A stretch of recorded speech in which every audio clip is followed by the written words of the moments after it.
Hello, everyone. Welcome to today's episode of the I'm His Air Show. How is everybody doing today? And we are now capping it off here today with episode 25. Hard to believe that this show's been going on since November. We're here at episode 25 here in late April on Monday, April 28th, 2025. Of course, always a lot of latest and greatest Lake Brack baseball and softball news today. Of course, we got some recapping some big weeks for Lake Brack baseball and softball. Of course, some difficult losses to West Springfield the other day. A couple wins. They both got a win versus Robinson apiece last week. This week, of course, a few big weeks for these teams coming up. Of course, we get closer to postseason. This week, bigger week for both sides. 3 games. One of those games going on right now, of course, on the softball side, as Lake Brack is at Langley right now. That game, nothing in the bottom of the second inning. We'll kind of update that once again to the softball segment of the show, but that game is going on right as we're going live here right now on the I'm His Air Show. But outside of that, of course, baseball. Big matchup with Alexander City on Friday, hosts Woodson tomorrow. At St. Albans up in D.C., one of the local powers on Wednesday in the private school department. And softball also games with Woodson and Alexander City this week as well. So before we tune in and get ready, be sure to, of course, as always, leave a like, subscribe, share this with a friend, and of course, turn on notifications so you do not miss another episode of the show. So without further ado, let's get started here today on the Adam Hazara Show. So, of course, we're always going to start off things on the baseball side of things.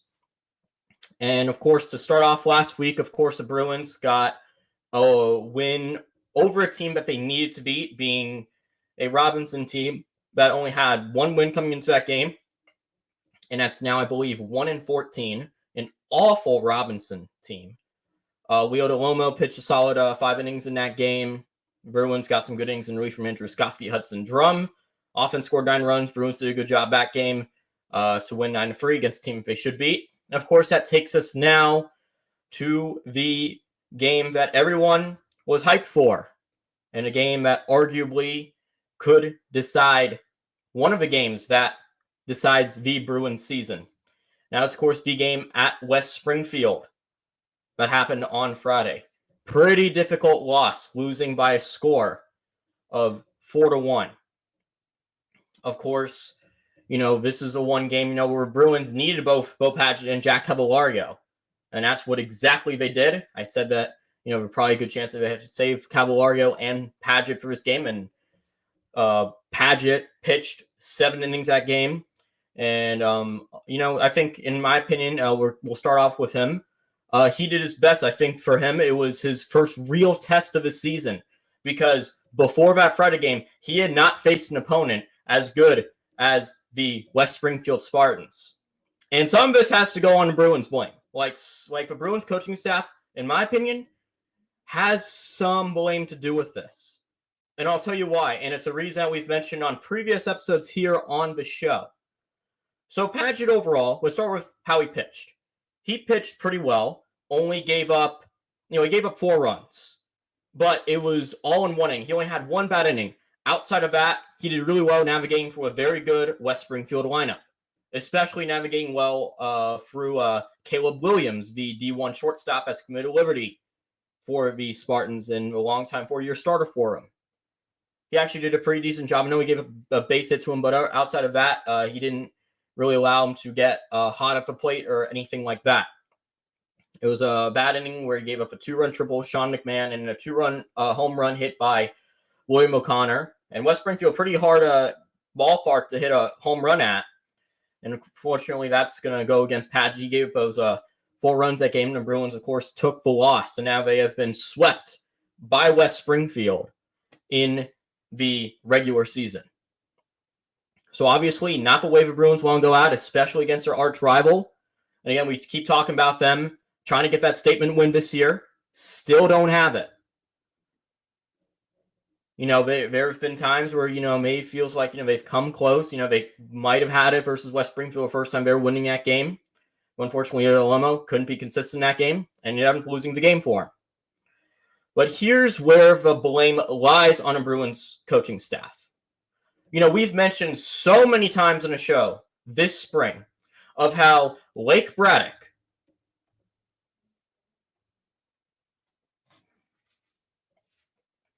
Someone saying here, actually, all the runs were unearned that game. I don't know who that is, but it says Bo's the best pitcher Lake Brax have had. I don't know who that is, so please confirm that. But it seemed like so those runners got on, and of course, unfortunately, Padgett giving up the home run, and of course that 2-run triple. Of course, not the way. Still, the Bruins did not want to go out, and so here's the thing. If you really wanted Padgett to handle the pressure earlier in the games, why wasn't he pitching versus West Springfield the first time? Why wasn't he pitching versus Alexandria City? He should have been pitching versus West Springfield the first time around.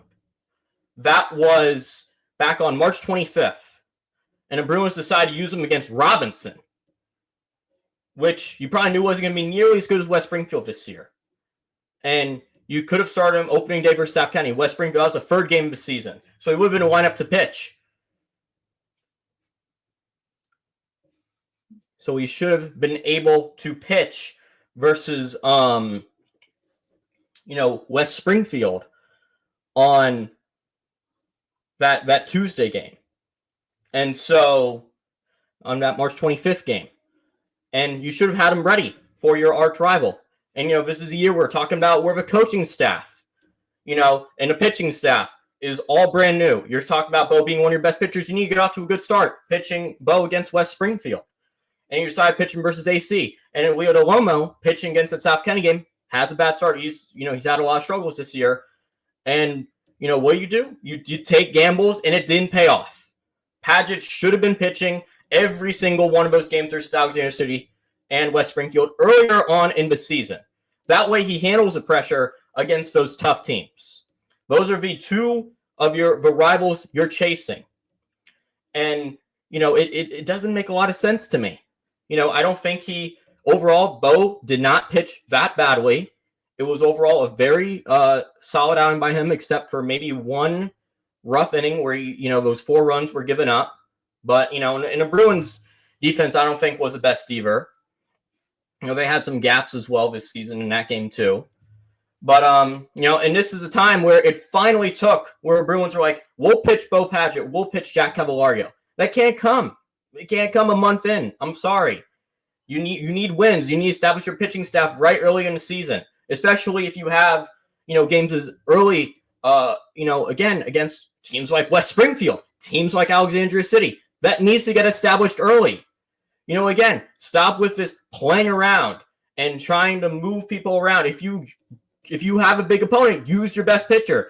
The Bruins, I think, are still, not as much as previous years. They're still in a position, I think, in a few spots where they can really compete. They can compete with the fact that I think they still have one of the better teams in Occoquan region in the Patriot District. Not the best, but still top 4. And, and again, but West Springfield and Alexandria City are both above them. Arguably, you could make an argument that West Potomac is above the Bruins right now. Bruins could be 4th, but still, I think they're still better than half a district, because bottom half of district is not really the best either. The district is down this year, not as competitive as previous years, of course, with Robinson being a lot worse. And so, a lot of the fault here falls again on the Bruins coaching staff. You didn't give the early reps in the season that Bo Padgett and Jack Cavalario needed. You kept playing these games with Leo DeLomo when he was struggling. And this is no knock on DeLomo. He's not a bad pitcher. But instead, you're playing these mind games. You're taking these risks. Where is there a place where you need to take a risk? Tell me about it.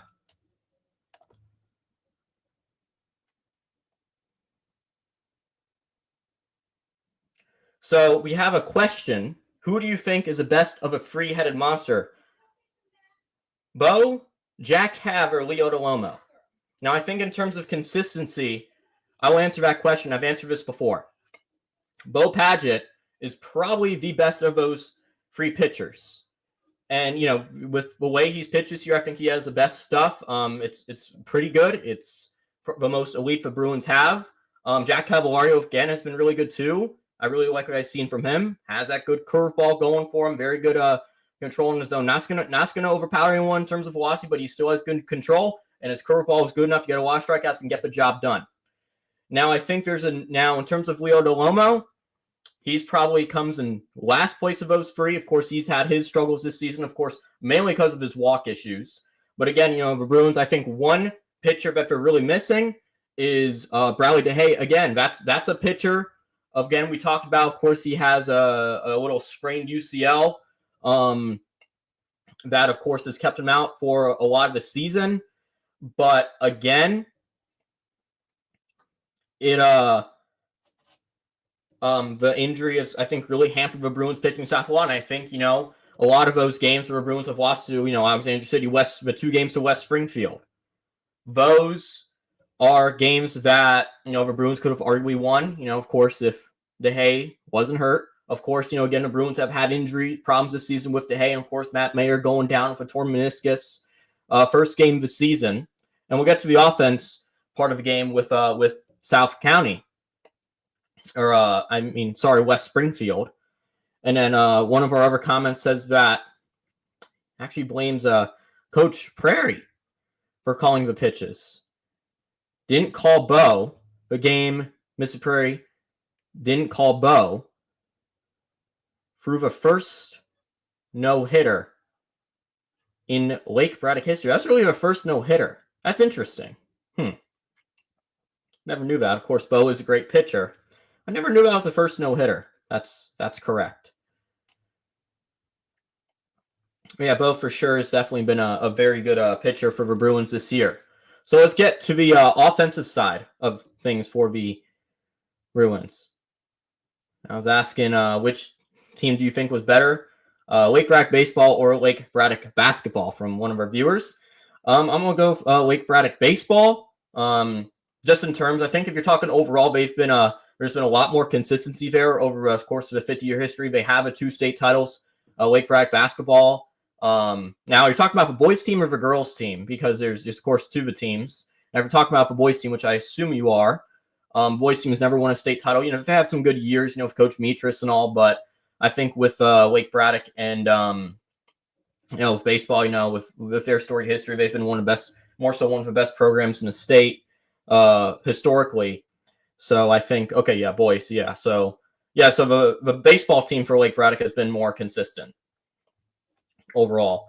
And so thank you so much for your question. Let's get back to the offense here. So with the offense, now the offense, the Bruins have the best what they got, but I will give the offense the line of construction, this one criticism for the game.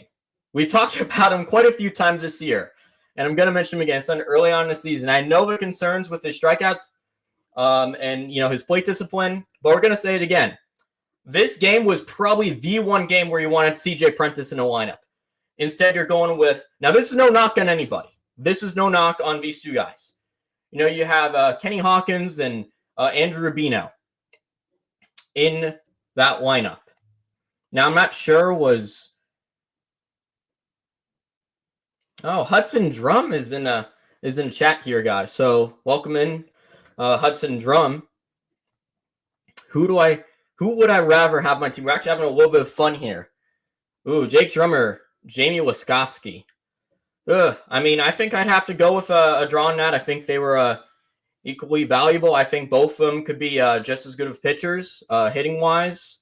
I probably would say Jamie's better, of course. Shout out to him. He's the back-to-back CAA Player of the Week. I love what I see from him. But I think overall, I think it would kind of be a tie between the 2 because I think they're just equally valuable. But again, here's where it kind of falls, I think, on falls on the offense here. Now, I'm not sure if Harding was dealing with some sort of injury problem. I just want to lay that out there, so, make sure I don't make anyone mad. But I'm not sure if Harding was dealing with an injury, so that's why he was only able to DH on Friday, or if they just want to have maybe like a better defensive outfield with Rubino and Kenny Hawkins. But again, those are 2 guys who started in Bruins right field this year. Again, we talked about right field's been a revolving door. And, if, you can still have Evan Chambers catch, it's Chambers and Prentice for Bruins 2 catchers this year.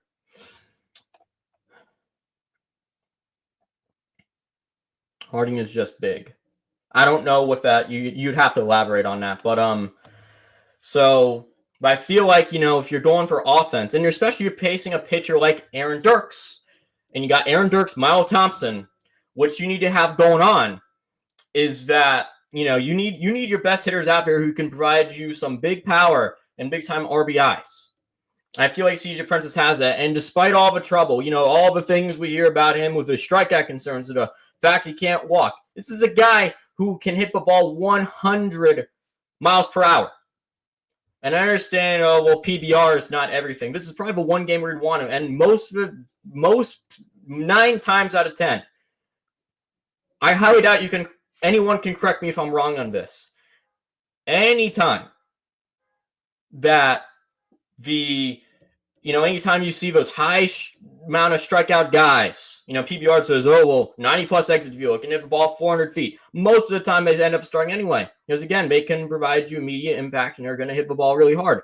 And they can cause some big damage right away. And you need, I think, big bats like that to really hit a guy like Aaron Dirks or Miles Thompson on a West Springfield pitching staff is going to strike you out a ton.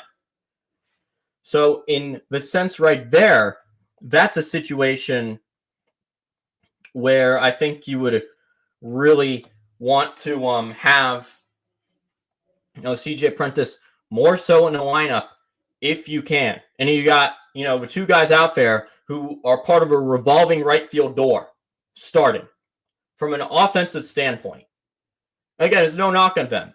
But again, it's a proven fact that right field has been a revolving door for the Bruins this year. And again, offensively, maybe the Bruins would have gotten another run. But one run I think that they scored was unearned, and it came in the 7th inning on, I believe, a wild pitch. And a run that scored was on base because of an error. So, and Dirks, overall, he pitched really well for the Spartans. He pitched a complete game, probably would have pitched the shutout. But, again, and, he pitched like, that's why he's a South Carolina commit. That's why he's a Power 4 school guy that's going to be at South Carolina in a couple years, is because he is, because of what stuff he does like that. Miles Thompson, he's D2, but he's really good as well. Overall, the Bruins will try to bounce back versus West Alexandria City, the big game on Friday, and trying to still looking for that statement win. You're probably expecting Liam Jones, Jason Krusek, 2 D1 guys who are really good back in pitch. Probably expecting to go with a couple of those guys. And you're hoping the offense can find some way to turn this around. The problem with the offense this year is that there is no top-end guys. Now, there are some good hitters. Now, here's the thing. Here's the difference I want to point out.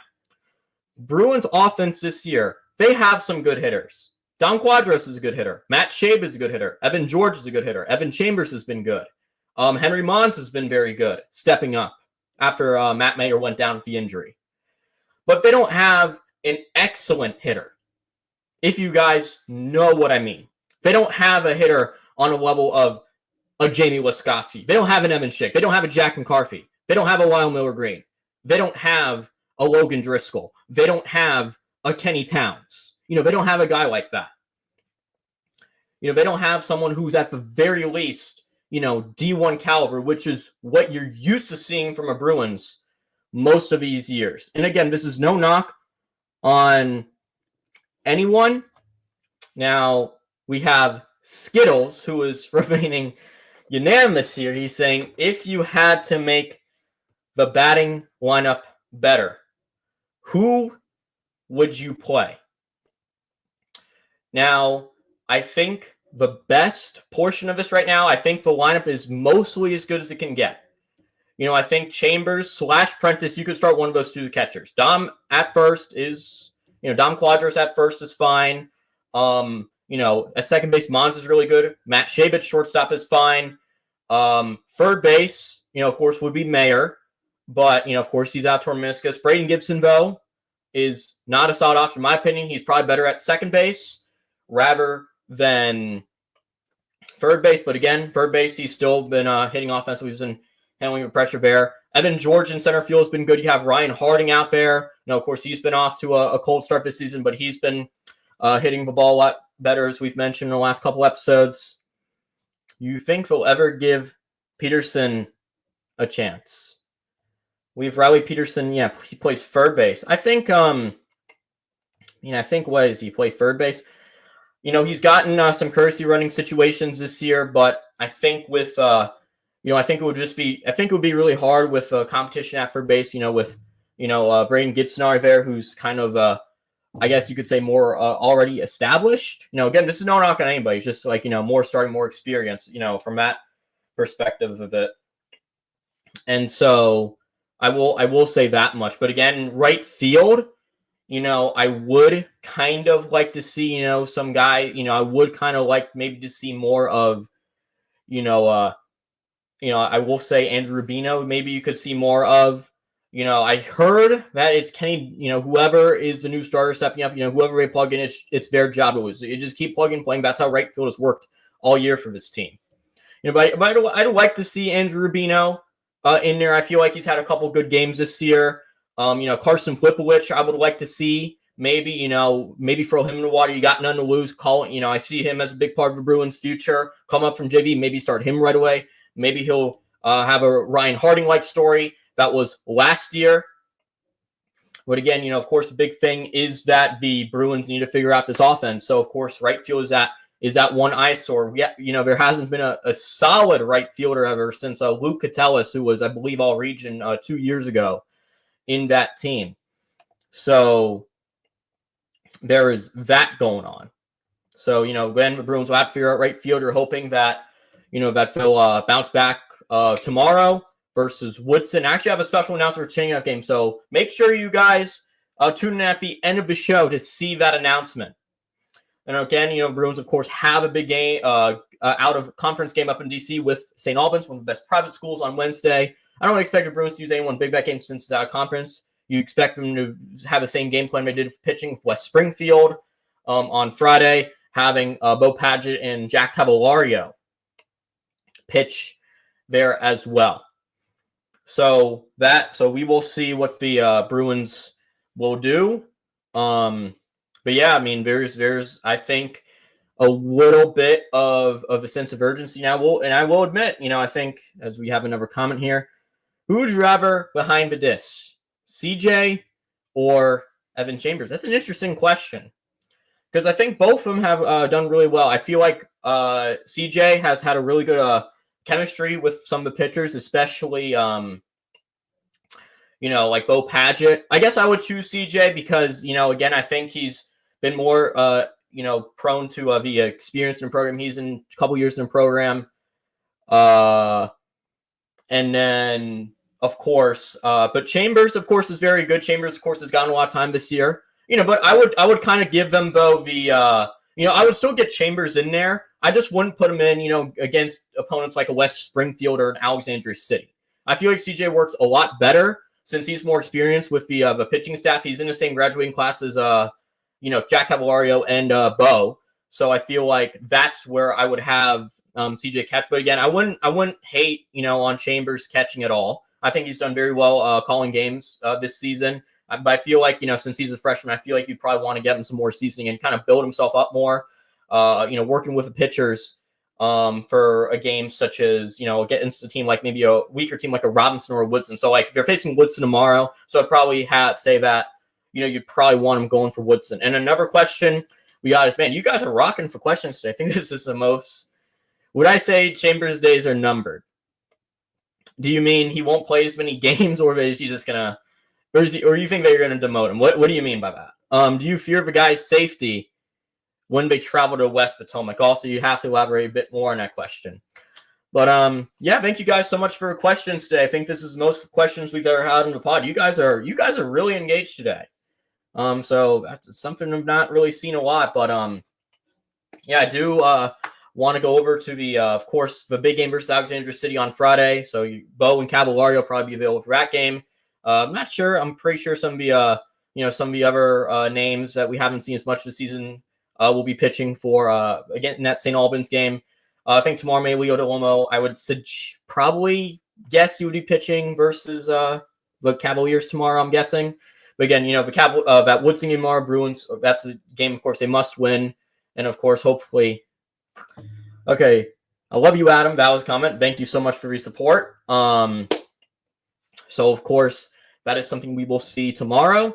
And, yeah, we'll see how the Bruins goes this week. So, hopefully we can get some momentum for that Alexandria City game. Of course, that out-district game with St. Albans, I think, will also be good. Maybe facing one of the best private school teams in the DMV. That'll get them maybe some momentum if they can play well that game and build up their confidence back up to maybe facing a good team like Alexandria City on Friday. That's another thing to point out. So let's kind of switch over to a little bit of the softball side of things. Of course, we did mention that Lake Braddock is playing softball right now. As we have another comment here. Jack Cavalario, really? Cavalario is starting tomorrow. That is interesting. I would suspect maybe they would save, the best two for, I skipped one. Oh, okay. Well, I said you more elaborate on the Chambers. Now, like I said, the Chambers, I think, I feel like there's more of, and I don't think his days are numbers, and here's why. So there's as many good teams, there isn't as many good teams as there are bad teams in the district. So I think with that, Chambers will probably get more chances. Chambers is kind of freaky. You'd have to elaborate on that. So I think Chambers, I don't think Chambers things are numbered. His days aren't as numbered. But I do like what I've seen from Cavalario this year. He's pitched some very good outings, especially, he's already pitched very well against West Springfield and Alexandria City previously. So, I like what I see from him versus Alexandria City. So, against some of those teams earlier this season. So, I'm kind of surprised by that. But Cavalario starting tomorrow, that's interesting. So I'm guessing that Padgett would probably pitch on Friday. But yeah, we are going to give an update on the Lake Braddock softball game. So, of course, it is bottom fourth right now with Langley winning by a score of 1-0. So, of course, we're going to get into the softball side now. Thank you guys so much for your engagement with the baseball talk once again. This is, I think, the most talk we've had on the show. A lot of questions from a chat. So I'm really glad you guys were part of the conversation today. Always love when you guys are part of the conversation. Of course, feel free to join in whenever. Very much so appreciated. So here's what we got going on for softball. So for softball, of course, Langley's winning 1-0, as we said. Lake Braddock, of course, it's now a district matchup with a Liberty District opponent in Langley. They are not pitching Mackenzie Verdejo today. They're pitching Sarah Allen on a mound. But for Langley, they are facing, now you guys probably heard of her, Nora Jocks, who is one of the best sophomore players in the class of 2027. And man, she's amazing at what she does. She is probably one of the most dominating pitchers. I believe she's pitched 2 no-hitters this year. Unbelievable what she's doing, and she's hitting about 600 with a bunch of home runs. I mean, she has a lot of potential, and so she's pitching on the mound today. She's held the Bruins to no runs so far. She continues to pitch really well, and surprisingly, Mackenzie Verdejo is not pitching against a team like the Langley Saxons, who are a pretty good team this year, and possibly a team the Bruins could see in the state tournament. Now, usually she doesn't pitch in these out-of-district games. But, again, it is interesting that she isn't pitching against a team like Langley's. We got another comment here. Smash or pass in the box. What does that mean? Okay, so this is a comment from Skittles. What does that mean? What does smash or pass? I don't know what that means. But, can dominate you mean at the plate? I'm guessing you mean at the plate. So, yeah, she dominates a lot of people at the plate. So, yeah, she's that good of a pitcher. But anyway, so, it's kind of surprising she's not pitching against a good team like Langley. Kind of saw this last year when she didn't pitch against a Battlefield team that made the state finals. They pitched Natalia Vera Jimenez. Now, she didn't do badly in that game. Vera Jimenez, that was. She only got 1 run against a team that went to the state finals. But it's surprising, that they didn't want Verdejo, who, has been a Bruins ace the last few years, to pitch in that game, who was the ace last year, of course, in that game, and try to get her that experience. And, potentially that's a team where you want to face ace. And, that's one of the reasons, you have these tough opponents in these out-of-district games. And it kind of does make up for a pretty bad region in softball that has a lot of bad teams. Do you think the breakup? I don't know what you're asking me, but okay. Are you guys just really want to get weird with these questions? Do you think the breakup between Braden Gibson? I think that could. Let's do it. I don't even know what that has. I don't even know what that means. But again, you guys are asking some weird questions now. So please ask some questions related to these games. So I understand you guys want to have fun here, but please ask some questions really. Don't ask some like weird questions, okay? But I'm glad you guys are. I appreciate you guys being this much engaged in a podcast tonight. So just mention that. But anyway, so but it is kind of surprising that again she hasn't been pitching as much. In these out of district games, and this again, in a really bad region where there is a lot of non-good teams. You kind of need to make up for those out of district games, and that's how you get Verdeo that competition. Is you pitch in those out of district games where you're facing those teams like Battlefield and Langley, and I believe that, Jocks isn't pitching for Langley anymore, but she was, they actually were pitching her for her first few innings. So at the very least, if you're going to pitch for, you probably should give her I think, she should get a few innings in these out of district games where you're facing these, teams that are possibly going to make states. And I feel like that's very much so the case for Langley, and a team that you could face again in the Elite Eight, as we like to call it. And we can use that term, of course, for a state tournament. So you have that going on.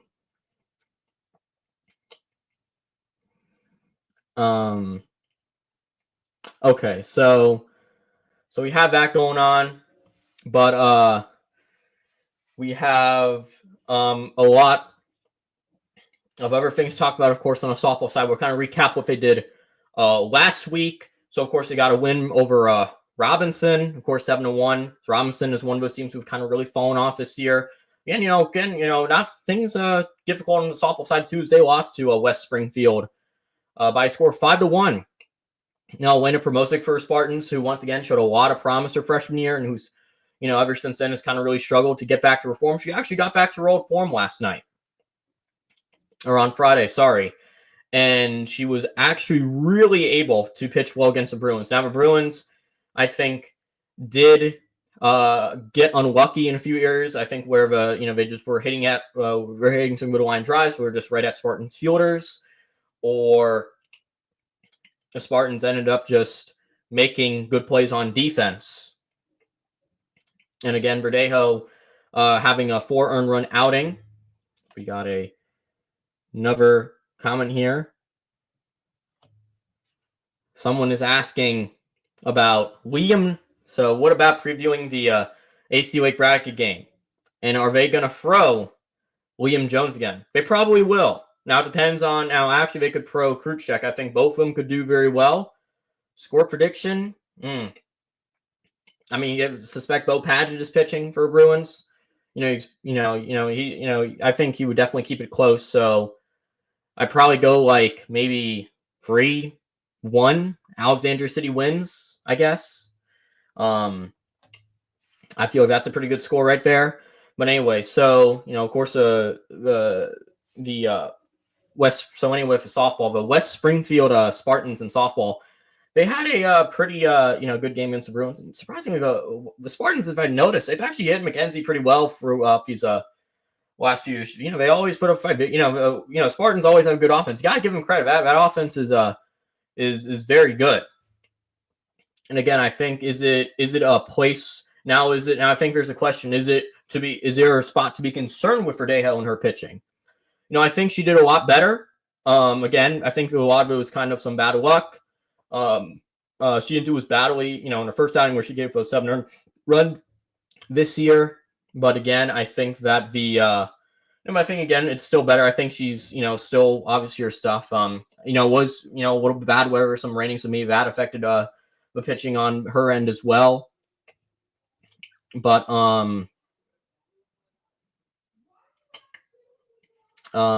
yeah, so basically I do like still she's still pitching quite well. So I am confident that she will still do very well. Again, but of course, the big thing was the Bruins offense. And we talk about, we kind of talk about how the Bruins baseball team has revolving doors in right field. In softball, there's been revolving doors at least 7 through 9 this year, I would say. It's almost like there's a new starter there every single game. The offense there has consistently struggled, and that's been a factor for what seems to be a second straight year now. And the Bruins are really going to, again, have to figure that out. And so what happened is that there were, so we're hopefully gonna, so you're hoping, if they're trying to get on a good win streak, and again, they are, I feel like, that West Springfield game, that was a tough loss in a sense, as it's 3-0 to Langley now, but the Bruins do have, they're still keeping a game. Olivia Federico is now on the mound for the Bruins. Saxons have runners on first and third, 2 out right now.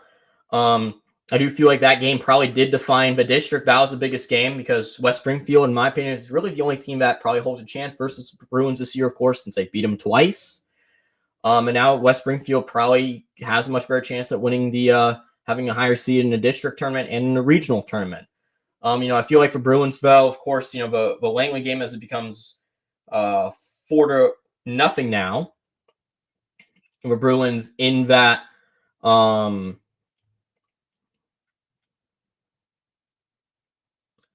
game is gonna be a so they're gonna of course have to get some momentum, and the rest of the district, so the rest of the season doesn't look that strong. Of course, should be some easy wins versus Woodson and Alexander City, not some good teams, and of course they end with some some bad West Potomac and Fairfax teams next week. So they're gonna have an easier part to end their regular season. Again, of course, Woodson. Tomorrow, of course, is the game. So probably expected to see Verdeo back on the mound. But of course, again, they have to get that 7 through 9 order sorted out. I think they have to get consistent there. So because again, a lot of revolving doors there as well.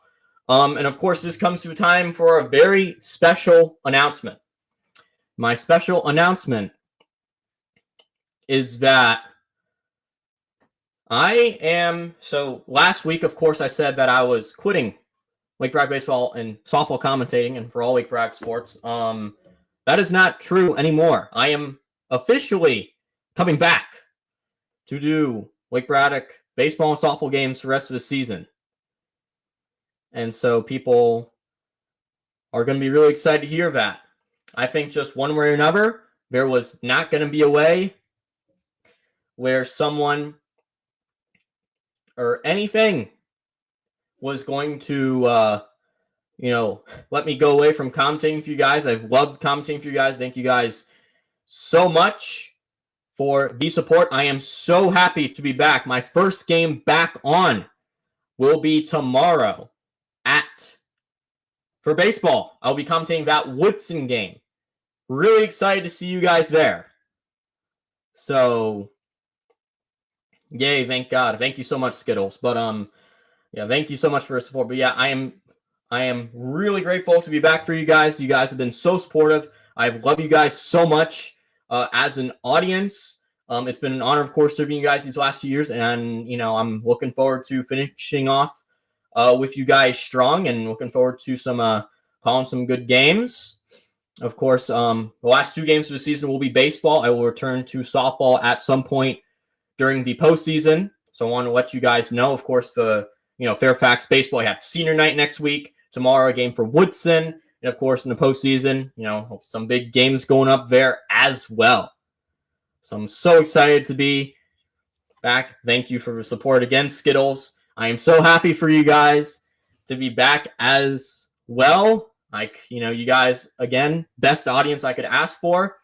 I love you guys. It's been a thrill. I would not trade anything for these last few years, and I'm so happy that I can finally go out my senior year commentating for you guys and finishing off this year strong and looking for a good end of this year.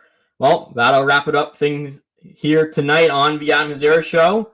Got a longer show tonight. Again, thank you guys so much. I think we had a much more involvement from the comments tonight. I do like so I'm really happy you guys were there. And so thank you guys so much. Again, be sure to leave a like, subscribe, share this video with a friend, and hit that notification button so you do not miss another episode of the show. Thank you guys so much, and we will see you next time. Bye.